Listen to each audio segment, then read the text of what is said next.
बेतहाशा मसरूफ़ होते हैं और ईद के दिन भी मसरूफ़ हैं। तो मैं ये हैरत कर रहा हूँ सर, आपकी फैमिली। सर सबसे पहले अस्सलाम वालेकुम, ईद मुबारक सर आपको। जी बहुत शुक्रिया, सर आपका भी शुक्रिया, आप आए। नहीं sir, pleasure is all mine sir. इतनी मसरूफियत की क्या वजह है सर, क्यों आखिर?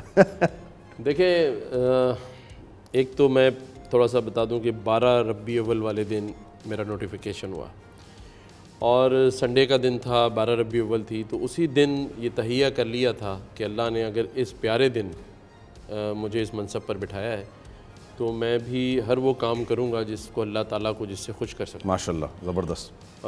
उसी बात पर चलते हुए पहले दिन से, और आज 8 महीने हो गए, 17 घंटे सुबह 10 से लेकर रात 5 बजे तक काम काम और काम। मैं समझता हूँ कि कोशिश कर रहा हूँ कि अल्लाह ने जो मोहलत दी है उसके साथ इंसाफ करूँ। नहीं, ये बात बिल्कुल दुरुस्त है और मैं ऑनेस्टली ये ऑन रिकॉर्ड कहना चाहता हूँ। 14-15 साल हो गए मुझे मीडिया इंडस्ट्री में, मैंने गवर्नर हाउस इतना मुतहर्रिक आवाम के लिए कभी नहीं देखा। अभी रमज़ान गए सर, माशाल्लाह रोज़ाना अफ्तारियाँ बड़ी तादाद में, और आवाम आ रही है और आप उनको रिसीव कर रहे हैं। That's a really good thing sir.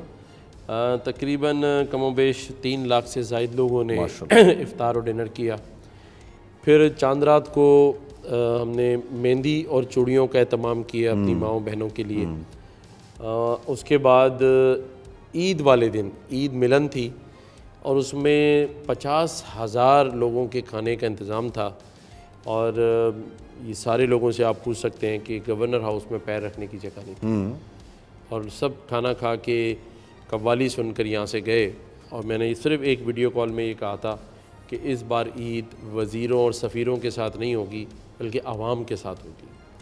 तो ईद वाले दिन भी दरवाज़े खुले, और फिर अभी जो कुर्बानी ईद उल अज़हा वाला दिन आप देखें कि किस तरह हमने यहाँ 100 ऊँटों की कुर्बानी की, माशाल्लाह। और ये सारा गोश्त लोगों में बटा माशाल्लाह। 100 बकरे मंगवाए गए, जो ऐसे बच्चे, यतीम बच्चे जिनके वालिद किसी न किसी हादसे का शिकार हो गए। अफसोस।